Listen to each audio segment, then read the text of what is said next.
Praise the lord.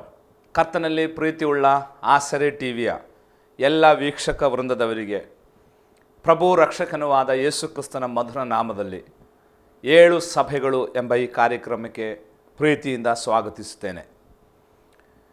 ಕಳೆದ ಸಂಚಿಕೆಯಲ್ಲಿ ಪ್ರಕಟಣೆ ಪುಸ್ತಕದ 2-3 ಅಧ್ಯಾಯಗಳಲ್ಲಿರುವ 7 ಸಭೆಗಳ ಕುರಿತಾಗಿ ನಾವು ಕಲಿಕೆಯನ್ನು ಆರಂಭಿಸಿದೆವು. ಕಳೆದ ಸಂಚಿಕೆಯಲ್ಲಿ ಪ್ರಕಟಣೆ ಪುಸ್ತಕದ ಸಂಕ್ಷಿಪ್ತವಾದ 7 ಪೀಠಿಕೆಗಳನ್ನು ನಾವು ನೋಡಿಕೊಂಡೆವು. ಇವತ್ತು ನಮ್ಮ ಕಲಿಕೆಯನ್ನು ಮುಂದುವರಿಸಿ ಸಭೆಯ ಕುರಿತಾಗಿ 7 ಪೀಠಿಕೆಗಳನ್ನು ನಿಮಗೆ ತಿಳಿಸುವುದಕ್ಕಾಗಿ ನಾನು ಬಯಸ್ತೇನೆ. ನಾವು ಈ ಕಲಿಕೆಯಲ್ಲಿ ಕಲಿಯಲಿಕ್ಕಿರುವಂಥದ್ದು 7 ಸಭೆಗಳ ಕುರಿತಾಗಿ. ಆದರೆ ಆ ಸಭೆಗಳ ಕುರಿತಾಗಿ ಕಲಿಯುವುದಕ್ಕಿಂತ ಮುಂಚೆ ಸಭೆ ಎಂದರೇನು ಎಂಬುದನ್ನು ಕಲಿಯುವುದು ಬಹಳ ಪ್ರಾಮುಖ್ಯವಾದಂತಹ ಸಂಗತಿಯಾಗಿದೆ. ನಾನು ಇದೇ ಪ್ರಕಟಣೆ ಪುಸ್ತಕದ 1ನೇ ಅಧ್ಯಾಯವನ್ನು ಆಧಾರ ಮಾಡಿಟ್ಟುಕೊಂಡು ಸಭೆ ಅಂದರೆ ಏನು ಎಂಬುದನ್ನು ನಿಮಗೆ ಈ ಸಂಚಿಕೆಯಲ್ಲಿ ತಿಳಿಸುವುದಕ್ಕಾಗಿ ಬಯಸ್ತೇನೆ. ಆದ್ದರಿಂದ ನನ್ನೊಂದಿಗೆ ಸತ್ಯವೇದವನ್ನು ತೆಗೆದುಕೊಂಡು ಈ ಭಾಗಗಳನ್ನು ಕಲಿಯುವುದಕ್ಕೂ ಹಾಗೂ ಅರ್ಥ ಮಾಡಿಕೊಳ್ಳುವುದಕ್ಕೂ ನನ್ನೊಂದಿಗೆ ಇದ್ದೀರಿ ಎಂಬುದಾಗಿ ನಾನು ನಂಬುತ್ತಾ ನಮ್ಮ ಕಲಿಕೆಯನ್ನು ನಮಗೆ ಆರಂಭಿಸೋಣ. 7 ಸಭೆಗಳು, ಅದರ ಪೀಠಿಕೆಗಳು. 1, ಸಭೆ, ಅದರ ಅರ್ಥವನ್ನು ನಾವು ಕಲಿಯಬೇಕು. ಸಭೆ ಎಂಬುದಕ್ಕೆ ಮೂಲ ಭಾಷೆಯಾದ ಗ್ರೀಕ್ ಭಾಷೆಯಲ್ಲಿ ಎಕ್ಲೇಸಿಯಾ ಎಂಬ ಪದವನ್ನು ಉಪಯೋಗಿಸಲಾಗಿದೆ. ಎಕ್ಲೇಸಿಯಾ ಎಂಬ ಪದದ ಅರ್ಥ ದ ಕಾಲ್ಡ್ ಔಟ್ ಅಥವಾ ಕರೆಯಲ್ಪಟ್ಟವರ ಗುಂಪು ಎಂಬುದಾಗಿದೆ. ಒಂದು ಪ್ರತ್ಯೇಕ ಉದ್ದೇಶಕ್ಕಾಗಿ ದೇವರಿಂದ ಕರೆದು ಬೇರ್ಪಡಿಸಿದವರ ಗುಂಪಾಗಿದೆ ಸಭೆ. ಪವಿತ್ರ ಬೈಬಲಿನ ಸುವಾರ್ತೆಗಳಲ್ಲಿ 3 ಸಾರಿ ನಾವು ಸಭೆ, ಎಕ್ಲೇಸಿಯಾ ಎಂಬ ಪದವನ್ನು ಕಾಣುತ್ತೇವೆ. ಮತ್ತಾಯನ ಸುವಾರ್ತೆ 16ನೇ ಅಧ್ಯಾಯದ 18ನೇ ವಚನದಲ್ಲಿ ಹಾಗೂ 18ನೇ ಅಧ್ಯಾಯದ 17ನೇ ವಾಕ್ಯದಲ್ಲಿ. 16-18ರಲ್ಲಿ ಪ್ರಥಮ ಬಾರಿಗೆ ಕರ್ತನಾದ ಯೇಸು ಕ್ರಿಸ್ತನು ಫಿಲಿಪ್ಪನ ಕೈಸರೆ ಎಂಬ ಸ್ಥಳದಲ್ಲಿದ್ದುಕೊಂಡು ತನ್ನ ಶಿಷ್ಯರಿಗೆ ತಾನು ಯಾರೆಂದು ನೀವು ಅನ್ನುತ್ತೀರಿ ಎಂದು ಕೇಳಿದ ಪ್ರಶ್ನೆಗೆ ಉತ್ತರವಾಗಿ ಅನೇಕ ಶಿಷ್ಯರು, ಜನರು ಆತನ ಕುರಿತಾಗಿ ಅನೇಕ ಉತ್ತರಗಳನ್ನು ಹೇಳುತ್ತಿರುವುದಾಗಿ ಹೇಳಿದಾಗ ಸೀಮೋನನು ಯೇಸುವಿಗೆ, ನೀನು ಬರಬೇಕಾದ ಕ್ರಿಸ್ತನು, ದೇವರ ಕುಮಾರನು ಎಂಬ ದೈವಿಕವಾದ ಪ್ರಕಟಣೆಯನ್ನು ತಂದೆಯಾದ ದೇವರಿಂದ ಹೊಂದಿ ಯೇಸು ಕ್ರಿಸ್ತನ ಬಳಿಯಲ್ಲಿ ಅದನ್ನು ಆಡಿದಾಗ ಸ್ವಾಮಿ ಪೇತ್ರನಿಗೆ ಹೇಳುವಂತಹ ಒಂದು ಮಾತಿದೆ. 18ನೇ ವಾಕ್ಯದಲ್ಲಿ, ನೀನು ಪೇತ್ರನು, ಯು ಆರ್ ಪೆಟ್ರೋಸ್, ಈ ಬಂಡೆಯ ಮೇಲೆ, ಇನ್ ದಿಸ್ ಪೆಟ್ರ ಅಂದರೆ ಬಂಡೆಯ ಮೇಲೆ ನಾನು ನನ್ನ ಸಭೆಯನ್ನು ಕಟ್ಟುವೆನು. ನೀನು ಒಂದು ಬಂಡೆಯ ಗುಂಡು, ಈ ಬಂಡೆಯ ಮೇಲೆ ಅಂದರೆ ಕ್ರಿಸ್ತನೆಂಬ ಬಂಡೆಯ ಮೇಲೆ, ಪೆಟ್ರಾದ ಮೇಲೆ ನಾನು ನನ್ನ ಸಭೆಯನ್ನು ಕಟ್ಟುವೆನು.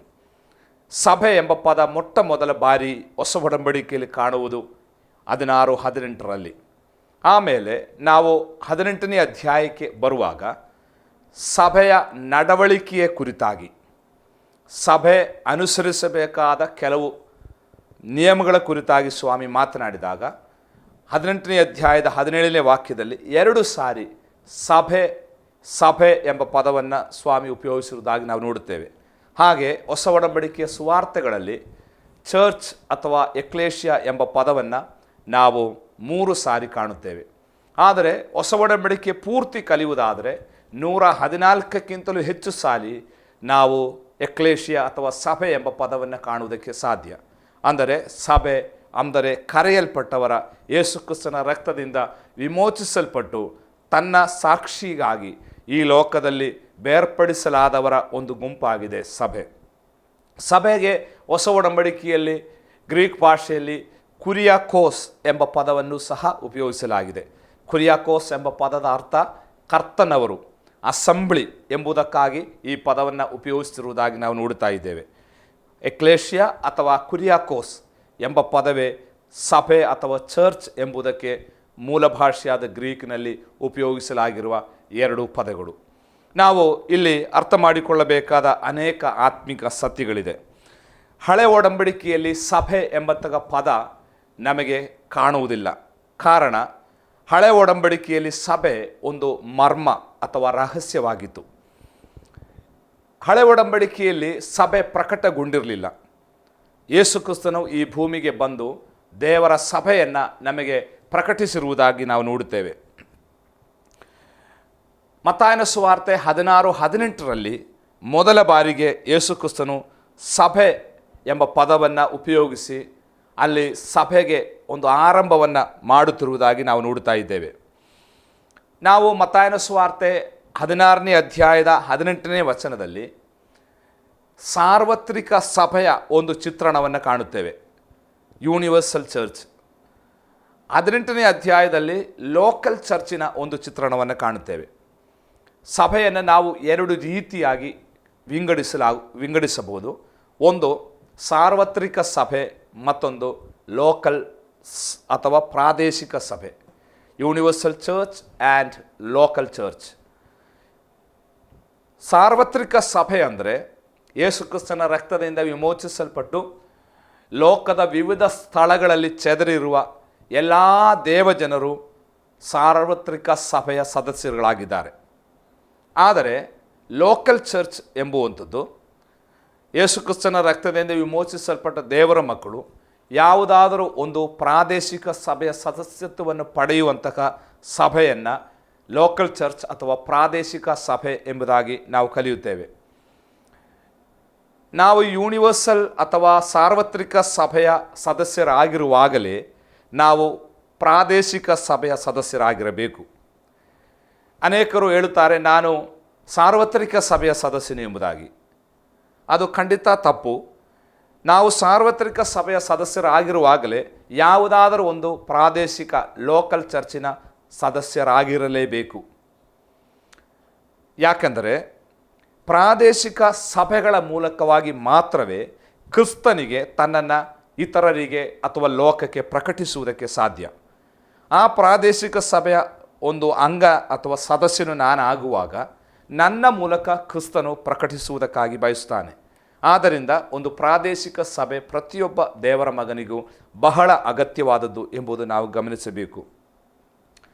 ಸಾಧು ಸುಂದರ್ ಸಿಂಗ್ ಭಾರತದ ಅಪೋಸ್ತಲ್ ಎಂಬುದಾಗಿ ತಿಳಿಯಲ್ಪಟ್ಟ ಆ ಶ್ರೇಷ್ಠ ಸೇವಕರು ಸಾರ್ವತ್ರಿಕ ಸಭೆ ಮತ್ತು ಪ್ರಾದೇಶಿಕ ಸಭೆಗೆ ಕೊಡಲ್ಪಟ್ಟಂತಹ ಒಂದು ಉದಾಹರಣೆ ನಿಮ್ಮೊಂದಿಗೆ ಹಂಚಲಿಕ್ಕೆ ಬಯಸ್ತೇನೆ. ಅವರು ಒಮ್ಮೆ ಹೇಳಿದರು, ಸಾರ್ವತ್ರಿಕ ಸಭೆ ಎಂಬುದು ಒಂದು ನದಿ ಇದ್ದ ಹಾಗೆ. ನದಿ ಎಲ್ಲ ಕಡೆಗೂ ಹರಿಯುತ್ತದೆ. ಆದರೆ ಲೋಕಲ್ ಚರ್ಚ್ ಅಥವಾ ಒಂದು ಪ್ರಾದೇಶಿಕ ಸಭೆ ಎಂಬುವಂಥದ್ದು ಒಂದು ಲೋಟ ನೀರಿದ್ದ ಹಾಗೆ. ನದಿ ಪೂರ್ತಿ ನೀರಿದೆ, ಆದರೆ ಅದು ನಮಗೆ ಪ್ರಯೋಜನಕ್ಕೆ ಬರುವುದಿಲ್ಲ. ಆ ನದಿಯಿಂದ ಒಂದು ಲೋಟ ನೀರು ಅಥವಾ ಒಂದು ಮಗ್ ನೀರು ನಾನು ತೆಗೆದು ಕುಡಿಯುವಾಗ ಮಾತ್ರವೇ ಆ ನೀರು ನನಗೆ ಉಪಯೋಗಕ್ಕೆ ಬರುವಂಥದ್ದು. ಸಾರ್ವತ್ರಿಕ ಸಭೆ ಒಂದು ನದಿಯ ಹಾಗೆ ಎಲ್ಲ ಕಡೆ ಇದೆ. ಆದರೆ ನನ್ನ ವ್ಯಕ್ತಿಗತ ಜೀವನದಲ್ಲಿ ಪ್ರಯೋಜನಕ್ಕೆ ಬರಬೇಕಾದರೆ ನನಗೆ ಒಂದು ಕಪ್, ಒಂದು ಲೋಟ ನೀರು ಬೇಕು. ಅದರ ಹಾಗೆ ಪ್ರಾದೇಶಿಕ ಸಭೆ ಅಥವಾ ಲೋಕಲ್ ಚರ್ಚ್ ಒಂದು ಲೋಟ ನೀರಿದ್ದ ಹಾಗೆ ಅದು ನನಗೆ ಪ್ರಯೋಜನ ಕೊಡುವಂಥದ್ದಾಗಿದೆ. ನಾನು ಹೇಳಿದ್ದು ನಿಮಗೆ ಅರ್ಥವಾಯಿತು ಎಂಬುದಾಗಿ ನಾನು ನೆನೆಸ್ತೇನೆ. ಆದ್ದರಿಂದ ಪ್ರಾದೇಶಿಕ ಸಭೆ ಮತ್ತು ಸಾರ್ವತ್ರಿಕ ಸಭೆಗಳ ವ್ಯತ್ಯಾಸವನ್ನು ನೀವು ಅರ್ಥ ಮಾಡಿಕೊಂಡು ನಾವು ಸಾರ್ವತ್ರಿಕ ಸಭೆಯ ಅಂಗಗಳಾಗಿರುವಾಗಲೇ ನಾವು ಒಂದು ಪ್ರಾದೇಶಿಕ ಸಭೆಯಲ್ಲಿ ಸೇರಿ ದೇವರನ್ನು ಆರಾಧಿಸಬೇಕೆಂಬುದು ಬಹಳ ಪ್ರಾಮುಖ್ಯವಾದಂತಹ ಸಂಗತಿಯಾಗಿದೆ. ನಾನು ಈ ಭಾಗವನ್ನು ಇಲ್ಲಿಗೆ ಬಿಟ್ಟು ಮುಂದಿನ ಭಾಗಕ್ಕೆ ಹೋಗುವುದಕ್ಕಾಗಿ ನಾನು ಬಯಸ್ತೇನೆ. ಎರಡನೇದಾಗಿ, ನಮ್ಮ 7 ಸಭೆಗಳ ಅಥವಾ ಸಭೆಗಳ ಪೀಠಿಕೆಯ ಸಂದೇಶಗಳಲ್ಲಿ ಎರಡನೆಯ ಸಂದೇಶ ಸಭೆಯ ಸ್ಥಾಪನೆ. ಸಭೆ ಯಾವಾಗ ಸ್ಥಾಪನೆಗೊಂಡಿತು ಎಂಬುದರಲ್ಲಿ ಅನೇಕರಿಗೆ ಅನೇಕ ಸಂಶಯಗಳಿದೆ. ಮತ್ತಾಯನ ಸುವಾರ್ತೆ 16ನೇ ಅಧ್ಯಾಯದ 18ನೇ ವಚನದಲ್ಲಿ ಮೊದಲ ಬಾರಿ ಸಭೆಯ ಕುರಿತಾಗಿ ಯೇಸು ಕ್ರಿಸ್ತನು ಮೊದಲ ಬಾರಿ ಸಭೆಯ ಕುರಿತಾಗಿ ಯೇಸು ಕ್ರಿಸ್ತನು ತನ್ನ ಹೃದಯದಲ್ಲಿದ್ದಂತಹ ಕನಸನ್ನು ಬಹಿರಂಗಪಡಿಸುತ್ತಿರುವುದಾಗಿ ನಾವು ನೋಡುತ್ತೇವೆ. ಮತ್ತಾಯ 16:18 ನಾನು ನನ್ನ ಸಭೆಯನ್ನು ಕಟ್ಟುವೆನು, ಪಾತಾಳದ ಬಲಗಳು ಅದನ್ನು ಜಯಿಸಲಾರದು ಎಂಬುದಾಗಿ ಹೇಳಿ ಯೇಸು ಕ್ರಿಸ್ತನು ಸಭೆಯನ್ನು ಅಲ್ಲಿ ಇನಾಗುರೇಷನ್ ಅಥವಾ ಅದನ್ನು ತೆರೆ ಮಾಡಿ ನಮಗೆ ತೋರಿಸುತ್ತಿರುವುದಾಗಿ ನಾವು ನೋಡುತ್ತೇವೆ. ಇದರ ಕುರಿತಾಗಿ ಅಪೊಸ್ತಲನಾದ ಪೌಲನು ಎಫೆಸದವರಿಗೆ ಬರೆದ ಪತ್ರಿಕೆ 2ನೇ ಅಧ್ಯಾಯದ 14ನೇ ವಚನದಲ್ಲಿ, ನಿಮ್ಮನ್ನು ನಮ್ಮನ್ನು ಒಂದು ಮಾಡಿದವನಾದ ಆತನೇ ನಮಗೆ ಸಮಾಧಾನಕರ್ತವಾಗಿದ್ದಾನೆ. ಆತನು ತನ್ನ ಶರೀರವನ್ನು ಸಮರ್ಪಿಸಿದ್ದರಲ್ಲಿ ವಿಧಿರೂಪವಾದ ಆಜ್ಞೆಗಳುಳ್ಳ ಧರ್ಮಶಾಸ್ತ್ರವನ್ನು ತೆಗೆದುಹಾಕಿ ಇದ್ದ ದೇಶವನ್ನು ಮುಗಿಸಿ ನಮ್ಮನ್ನು ಅಗಲಿಸಿದ ಅಡ್ಡಗೋಡೆಯನ್ನು ಕೆಡವಿ ಹಾಕಿದನು. ಆತನು ಸಮಾಧಾನ ಮಾಡುವವನಾಗಿ ಉಭಯರಲ್ಲೂ ತನ್ನಲ್ಲಿ ಒಬ್ಬ ನೂತನ ಪುರುಷನಾಗಿ ನಿರ್ಮಿಸಿದ್ದಾನೆ. ಇದ್ದ ದ್ವೇಷವನ್ನು ತನ್ನ ಶಿಲುಬೆಯ ಮೇಲೆ ಕೊಂದು ಆ ಶಿಲುಬೆಯ ಮೂಲಕ ಉಭಯರನ್ನು ಒಂದು ದೇಹದಂತಾಗ ಮಾಡಿ ದೇವರೊಂದಿಗೆ ಸಮಾಧಾನ ಮಾಡಿದ್ದಾನೆ. ಇದಲ್ಲದೆ ಆತನು ಬಂದು ದೂರವಾಗಿದ್ದ ನಿಮಗೂ ಸಮಾಧಾನವನ್ನು ಮತ್ತು ಸಮೀಪವಾಗಿದ್ದವರಿಗೂ ಸಮಾಧಾನವನ್ನು ಸಾರಿದನು. ಯೇಸು ಕ್ರಿಸ್ತನು ಶಿಲುಬೆಯ ಮೂಲಕ ನಮ್ಮನ್ನು ಒಂದು ಮಾಡಿದ, ತಂದೆಯಾದ ದೇವರ ಬಳಿಯಲ್ಲಿ ದೂರವಾಗಿದ್ದ ಸಂಬಂಧ ಕಳೆದುಕೋದ ನಮ್ಮನ್ನು ಆ ಶಿಲುಬೆಯ ಮರಣದ ಮೂಲಕವಾಗಿ ಒಂದು ಮಾಡಿದ್ದಾನೆ ಎಂಬುದು ಅಪೊಸ್ತಲನಾದ ಪೌಲನು ಈ ಭಾಗದಲ್ಲಿ ವಿವರಿಸ್ತಾ ಇದ್ದಾನೆ. ಈ ಭಾಗ ನಾವು ಕಲಿಯುವಾಗ ಯೇಸು ಕ್ರಿಸ್ತನು ಬಂದದ್ದು ತಂದೆಯಾದ ದೇವರ ಬಳಿಗೆ ನಮ್ಮನ್ನು ಒಂದು ಮಾಡುವುದಕ್ಕಾಗಿ. ಪಾಪ ಮಾಡಿದ ಮಾನವ ಕುಲದ ಮೇಲೆ ಕೋಪಗೊಂಡ ತಂದೆಯಾದ ದೇವರ ಕೋಪವನ್ನು ತಣ್ಣಗೆ ಮಾಡಿ ನಮ್ಮನ್ನು ತಂದೆಯಾದ ದೇವರ ಮುಂದೆ ಪ್ರೆಸೆಂಟ್ ಮಾಡುವ ಕೆಲಸವನ್ನು ಯೇಸು ಕ್ರಿಸ್ತನು ಶಿಲುಬೆಯ ಮರಣದ ಮೂಲಕ ಮಾಡಿದ್ದಾಗಿ ನಾವು ನೋಡುತ್ತೇವೆ. ಅಂದರೆ ಹಾಗೆ ಕರ್ತನಾದ ಯೇಸು ಕ್ರಿಸ್ತನಲ್ಲಿ ನಂಬಿಕೆ ಇಟ್ಟು ದೇವರ ಮಕ್ಕಳಾಗಿ ಮಾರ್ಪಟ್ಟಂತಹ ದೇವಜನರು ಒಟ್ಟು ಸೇರುವುದಾಗಿದೆ ಒಂದು ಸಭೆ. ಆ ಸಭೆಯ ಯೇಸು ಕ್ರಿಸ್ತನ ಹೃದಯದಲ್ಲಿದ್ದ ಕನಸನ್ನು ಫಿಲಿಪ್ಪಿನ ಕೈಸರೆ ಎಂಬ ಸ್ಥಳದಲ್ಲಿ ಯೇಸು ಸ್ವಾಮಿ ಪ್ರಕಟಿಸುವುದಾಗಿ ನಾವು ಮತ್ತಾಯ 16:18 ಓದುತ್ತೇವೆ. ಇನ್ನು ಸಭೆ ಕಾರ್ಯರೂಪಕ್ಕೆ ಬಂದಂಥದ್ದು ಅಪೊಸ್ತಲ ಕೃತ್ಯಗಳ ಪುಸ್ತಕ 2ನೇ ಅಧ್ಯಾಯದ 1ನೇ ವಾಕ್ಯದಲ್ಲಿ ನಾವು ಕಾಣುತ್ತೇವೆ. ಪಂಚಶತಮ ಬಂದಿರಲಾಗಿ ಅವರೆಲ್ಲರೂ ಒಂದು ಸ್ಥಳದಲ್ಲಿ ಪ್ರಾರ್ಥನೆಗಾಗಿ ಕೂಡಿದರು. ಆಗ ಪಕ್ಕನೆ ಬಿರುಗಾಳಿ ಬೀಸುತ್ತದೋ ಎಂಬಂತೆಯೇ ಪವಿತ್ರಾತ್ಮನು ಉರಿಯುತ್ತಿದ್ದ ನಾಲಿಗೆಗಳು ವಿಂಗಡಿಸುವ ಹಾಗೆ ಅವರಿಗೆ ಕಾಣಿಸಿ ಅವರಲ್ಲಿ ಒಬ್ಬೊಬ್ಬರ ಮೇಲೆ ಒಂದೊಂದಾಗಿ ಕೂತುಕೊಂಡವು. ಆಗ ಅವರೆಲ್ಲರೂ ಪವಿತ್ರಾತ್ಮ ಭರಿತರಾಗಿ ಆ ಆತ್ಮ ತಮಗೆ ನುಡಿಯಲು ಶಕ್ತಿಯನ್ನು ಕೊಡುವ ಪ್ರಕಾರ ಬೇರೆ ಬೇರೆ ಭಾಷೆಗಳಿಂದ ಮಾತನಾಡುವುದಕ್ಕೆ ಪ್ರಾರಂಭಿಸಿದರು. ಅಂದರೆ ಯೇಸು ಕ್ರಿಸ್ತನು ಮುಖ್ಯ ಶಿಲ್ಪಿಯಾಗಿ ದೇವರು ಈ ಸಭೆಯನ್ನು ಕಟ್ಟಿದ್ದಾನೆ ಅಥವಾ ಸ್ಥಾಪಿಸಿದ್ದಾನೆ. ಆದರೆ ಈ ಸಭೆಯ ಹುಟ್ಟು ನಡೆದಂಥದ್ದು ಅಥವಾ ಅದು ಕಾರ್ಯರೂಪಕ್ಕೆ ಬಂದದ್ದು ಪಂಚಶತಮ ದಿನದಲ್ಲಿ ಎಂಬುದನ್ನು ನಾವು ಅರ್ಥ ಮಾಡಿಕೊಳ್ಳುತ್ತೇವೆ. ಸಭೆಯ ಅಸ್ಥಿವಾರ ಕ್ರಿಸ್ತನಾಗಿದ್ದಾನೆ. ಕ್ರಿಸ್ತನು ತನ್ನ ರಕ್ತವನ್ನು ಕೊಟ್ಟು ಶಿಲುಬೆಯಲ್ಲಿ ಅದನ್ನು ಸ್ಥಾಪನೆ ಮಾಡಿದನು. ಆದರೆ ಅದು ಕಾರ್ಯರೂಪಕ್ಕೆ ಬಂದದ್ದು ಪಂಚಶತಮ ದಿನದಲ್ಲಿ. ಅಂದರೆ ಸಭೆ ಕ್ರಿಸ್ತನಿಂದ ಹುಟ್ಟಿ ಪವಿತ್ರಾತ್ಮನಿಂದ ಕಾರ್ಯರೂಪಕ್ಕೆ ಬಂದದ್ದಾಗಿದೆ ಎಂಬುದಾಗಿ ನಮಗೆ ಸೇರಿಸಿ ಓದುವುದಕ್ಕಾಗಿ ಸಾಧ್ಯ. ಪಂಚಶತಮ ದಿನದ ಪ್ರತ್ಯೇಕತೆ ಯಹೂದ್ಯರ ಪೆಂಟೆಕೋಸ್ಟ್ ಫೀಸ್ಟ್ ಪಂಚಶತಮ ದಿನದ ಹಬ್ಬವಾಗಿತ್ತು. ಹಬ್ಬದ ದಿನವೇ ಪವಿತ್ರಾತ್ಮನು ಅಪೊಸ್ತಲರ ಮೇಲೆ ಇಳಿದು ಬಂದು ಅಲ್ಲಿ ಸಭೆಯ ಆರಂಭ ನಾವು ಕಾಣುತ್ತೇವೆ. ಪೇತ್ರನು 11 ಮಂದಿ ಅಪೊಸ್ತಲರೊಂದಿಗೆ ಎದ್ದು ನಿಂತು ದೀರ್ಘವಾದ ಒಂದು ಪ್ರಸಂಗವನ್ನು ಮಾಡಿದಾಗ ಜನರು ಎದೆಗೆ ಸಿವಿದುಕೊಂಡವರಾಗಿ ಅವರು ಪೇತ್ರನ ಬಳಿಯಲ್ಲಿ ಬಂದು ಕೇಳುತ್ತಿದ್ದಾರೆ, ನಾವೇನು ಮಾಡಬೇಕು? ಪೇತ್ರನು ತನ್ನ ಸಂದೇಶವನ್ನು ಮುಂದುವರಿಸುತ್ತಾ ಅಪೊಸ್ತಲ ಕೃತ್ಯಗಳ ಪುಸ್ತಕ 2ನೇ ಅಧ್ಯಾಯದ 38ನೇ ವಚನದಲ್ಲಿ, ನೀವು ನಿಮ್ಮ ಪಾಪಗಳು ಪರಿಹಾರವಾಗುವುದಕ್ಕಾಗಿ ದೇವರ ಕಡೆಗೆ ತಿರುಗಿಕೊಂಡು ಯೇಸು ಕ್ರಿಸ್ತನ ಹೆಸರಿನಲ್ಲಿ ದೀಕ್ಷಾಸ್ನಾನವನ್ನು ಮಾಡಿಸಿಕೊಳ್ಳಿರಿ, ಆಗ ನಿಮಗೆ ಪವಿತ್ರಾತ್ಮನ ದಾನವಾಗುವುದು. ಆತನ ಮಾತನ್ನು ಕೇಳಿದವರು ದೀಕ್ಷಾಸ್ನಾನ ಮಾಡಿಸಿಕೊಂಡರು. ಅಂದು ದೀಕ್ಷಾಸ್ನಾನ ಮಾಡಿಸಿಕೊಂಡವರ ಸಂಖ್ಯೆ 3000ವಾಗಿತ್ತು. ಆ ಪಂಚಶತಮ ದಿನದಲ್ಲಿ ದೇವರು ತನ್ನ ಸಭೆಯನ್ನು ಆರಂಭಿಸುತ್ತಿರುವುದಾಗಿ, ಕಾರ್ಯರೂಪಕ್ಕೆ ನಡೆಸುತ್ತಿರುವುದಾಗಿ, ಅದು ಪವಿತ್ರಾತ್ಮನ ಮೂಲಕ ಅದು ಕಾರ್ಯರೂಪಕ್ಕೆ ಬಂದದ್ದಾಗಿ ನಾವು ನೋಡುತ್ತಾ ಇದ್ದೇವೆ. ಆದ್ದರಿಂದ ಸಭೆಯ ಸ್ಥಾಪನೆ ಯಾವಾಗ? ಸಭೆಯ ಕುರಿತಾದಂತಹ ಮೊದಲ ಪ್ರಕಟಣೆ ಯೇಸು ಕ್ರಿಸ್ತನು ಮತ್ತಾಯ 16ರಲ್ಲಿ ನಮಗೆ ಕೊಟ್ಟನು. ಸಭೆಯ ಉಗಮದ ಕುರಿತಾಗಿ ಸ್ವಾಮಿ ಬಹಿರಂಗಪಡಿಸಿದನು. ಶಿಲುಬೆಯಲ್ಲಿ ಅದನ್ನು ಆತನು ನೆರವೇರಿಸಿದನು. ಆದರೆ ಪಂಚಸತ್ತಮ ದಿನದಲ್ಲಿ ಸಭೆ ತನ್ನ ಕಾರ್ಯರೂಪ ಅಥವಾ ಅದು ಯಥಾರ್ಥವಾಗಿ ಆರಂಭಿಸಿದ್ದು ಪಂಚಶತಮ ದಿನದಲ್ಲಿ ಎಂಬುದಾಗಿ ನಾವು ಕಲಿಯುತ್ತೇವೆ. ಈಗ ನಾವು ಸಭೆಯ 7 ಪೀಠಿಕೆಯ ಸಂದೇಶದಲ್ಲಿ ಮೂರನೇದಾಗಿ ಸಭೆಯ ಉದ್ದೇಶದ ಕುರಿತಾಗಿ ನಾವು ಕಲೀಲಿಕ್ಕಿದ್ದೇವೆ. ಸಭೆಯನ್ನು ಯೇಸು ಕ್ರಿಸ್ತನು ಸ್ಥಾಪನೆ ಮಾಡಿದನು. ಸಭೆ ಎಂಬ ಪದದ ಅರ್ಥ ಎಂಬುದಾಗಿ ನಾವು ಕಲಿತುಕೊಂಡೆವು. ಈಗ ಸಭೆಯ ಉದ್ದೇಶದ ಕುರಿತಾಗಿ ನಿಮಗೆ ನಾನು ಮಾತನಾಡಲಿಕ್ಕೆ ಬಯಸ್ತೇನೆ. ಸಭೆಯನ್ನು ದೇವರು ವಿವಿಧ ಉದ್ದೇಶಗಳಿಗಾಗಿ ಈ ಭೂಮಿಯಲ್ಲಿ ಸ್ಥಾಪನೆ ಮಾಡಿದನು.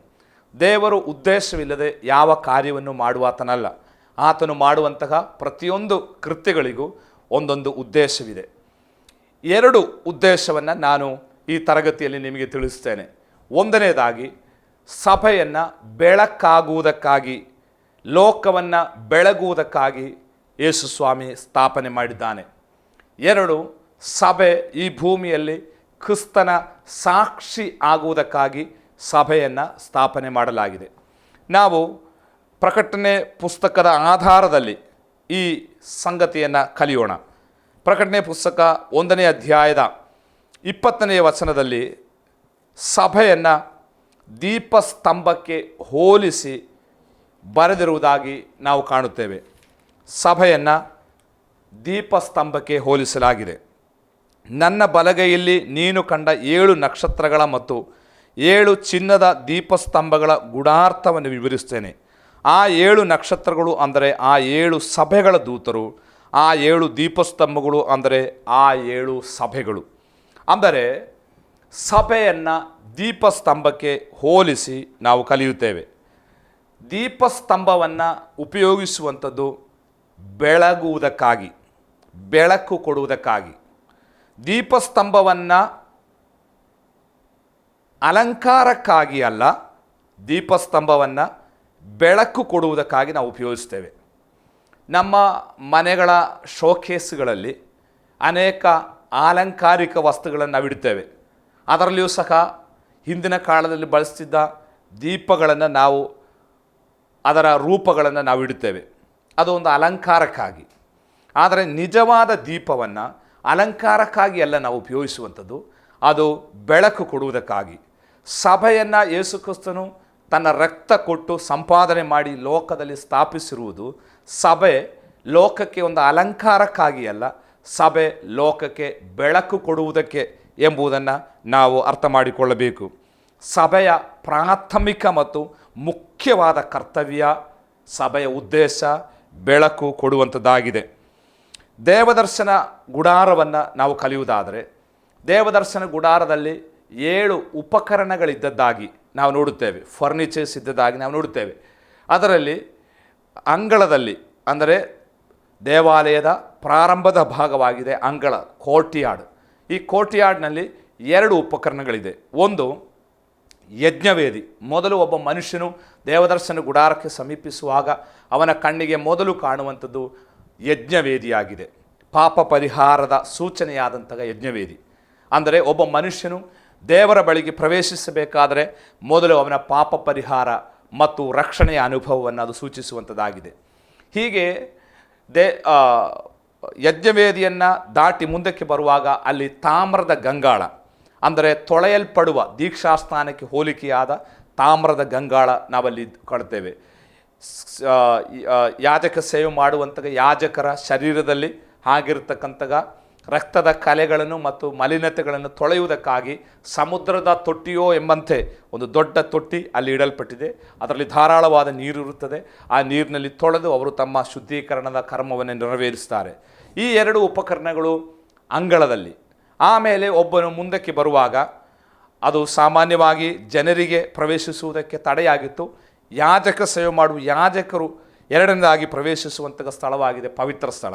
ಈ ಪವಿತ್ರ ಸ್ಥಳದಲ್ಲಿ ಮುಖ್ಯವಾಗಿ 3 ಉಪಕರಣಗಳನ್ನು ನಾವು ಕಾಣುತ್ತೇವೆ. ಅದರಲ್ಲಿ ಮೊದಲನೆಯದು ದೀಪಸ್ತಂಭವಾಗಿದೆ.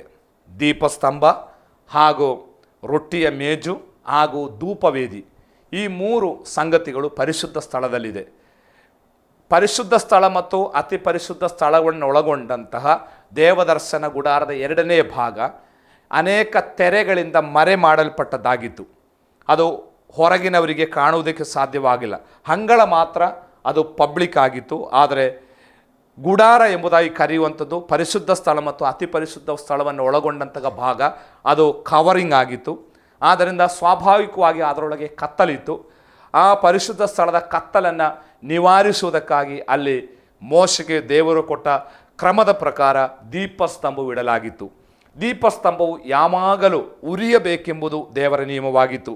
ಅದಕ್ಕೆ ಎಣ್ಣೆ ಮರಗಳ ಕಾಯನ್ನು ಜಜ್ಜಿ ಆ ಎಣ್ಣೆ ಮರಗಳ ಕಾಯಿಯಿಂದ ಬರುವ ಎಣ್ಣೆಯನ್ನು ಯಾಜಕನು ಸಿದ್ಧ ಮಾಡಿ ಪ್ರತಿನಿತ್ಯ ಆ ದೀಪಸ್ತಂಭದಲ್ಲಿ ಹಾಕಿ ಅದು ಕೆಡದಂತೆ ಕಾಪಾಡಬೇಕಾದದ್ದು ಯಾಜಕನ ಕೆಲಸವಾದದ್ದಾಗಿ ನಾವು ನೋಡುತ್ತಾ ಇದ್ದೇವೆ.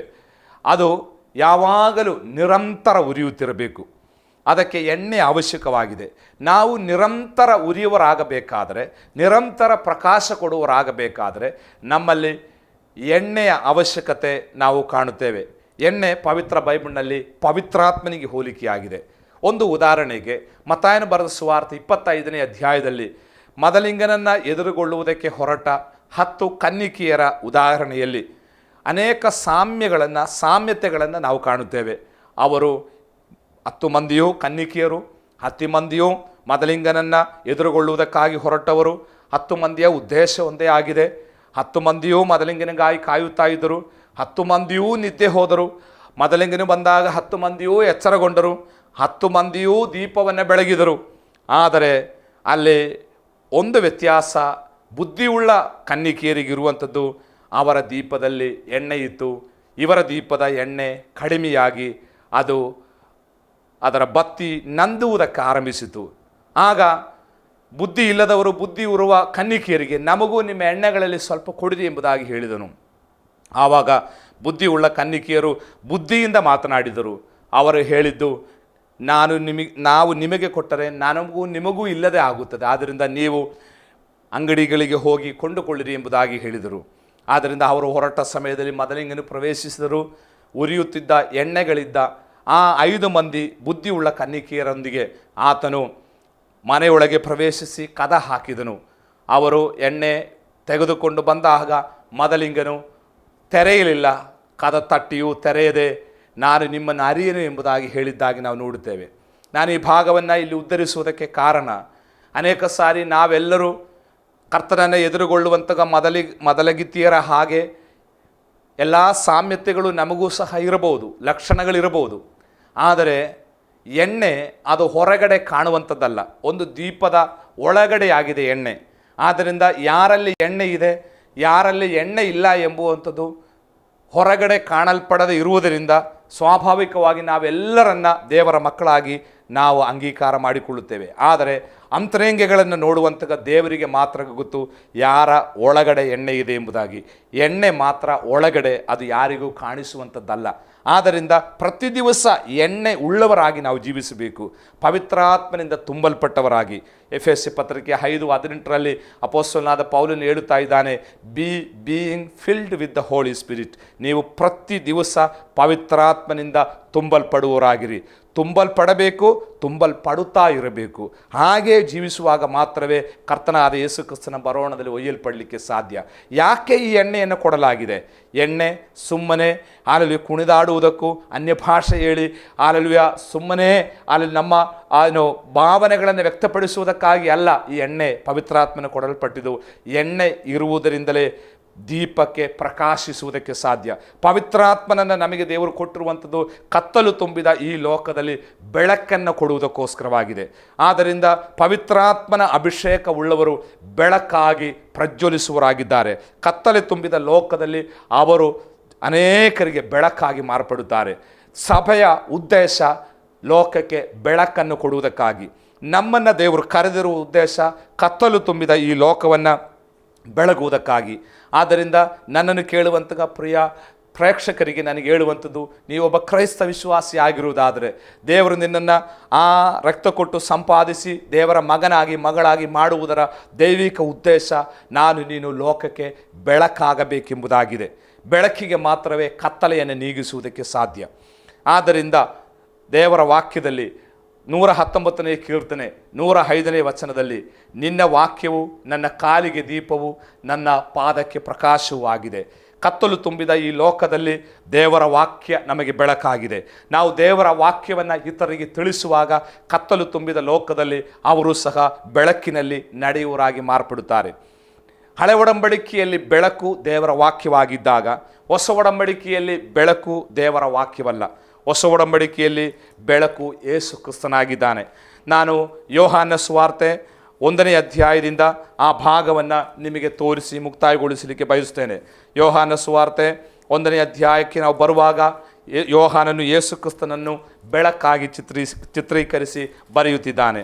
ಆತನು ಅದರ 1ನೇ ಅಧ್ಯಾಯದ 4ನೇ ವಚನದಲ್ಲಿ, ಆತನಲ್ಲಿ ಜೀವವಿತ್ತು, ಆ ಜೀವವು ಮನುಷ್ಯರಿಗೆ ಬೆಳಕಾಗಿತ್ತು, ಆ ಬೆಳಕು ಕತ್ತಲಲ್ಲಿ ಪ್ರಕಾಶಿಸುತ್ತದೆ, ಕತ್ತಲು ಅದನ್ನು ಮುಸುಕಲಿಲ್ಲ.